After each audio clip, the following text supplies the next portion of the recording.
ايوه احكي لي بعد ما رحت معاهم المباحث ايه اللي حصل؟ رحت له قال لي رئيس المباحث مش موجود في اجتماع في مديريه الامن وهيجي بعد ساعتين.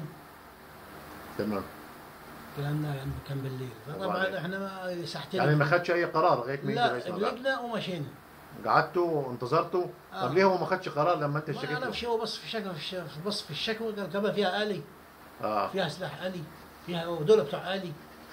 يعني هل ايه ضبط المباحث اول ما جرى الشكوى؟ قال لا يبقى انت خليكم لما يجي رئيس المباحث، هو مش موجود اه مديريه الامن وهيجي بعد ساعتين.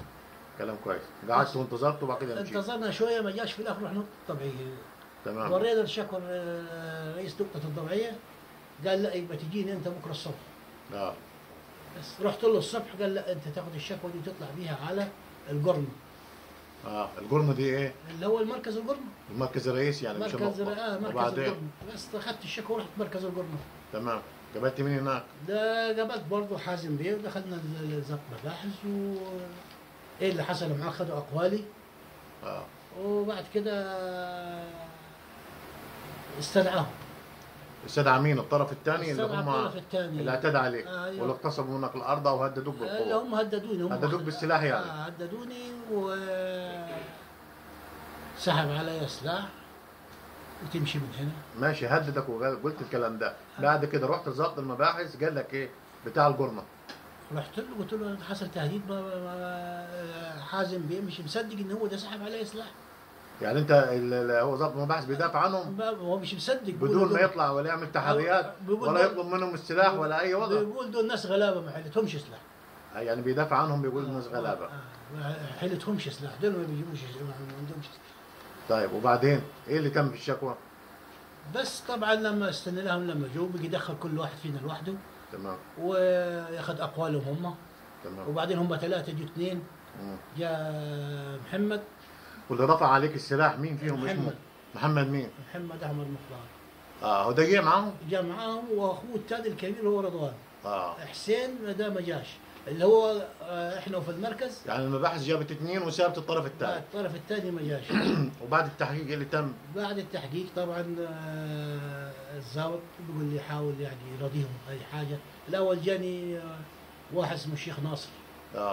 طرف يعني للصلح يعني؟ طرف للصلح، قال لي حاول يراضيهم باي مبلغ ومش عارف. قلت له فين؟ انا راجل ظروف ما تسمحش، انا راجل ما عنديش شغل وقاعد نايم ومراعي للارض. بس طلب منك يعني في حد من الصلح من الاهالي تدخل للصلح بينكم؟ ده طيب ايه موقف المباحث بعد كده؟ ايه القرار اللي خدوه؟ بعد كده ضبط المباحث اللي هو حازم بيه عرض عليه برضه نفس الموضوع، حاول يديهم اي مبلغ. يعني عرض عليك انك انت تديهم مبلغ؟ اي مبلغ. صفة ايه؟ قال عشان يمشوا يعني ما يجوكش تاني.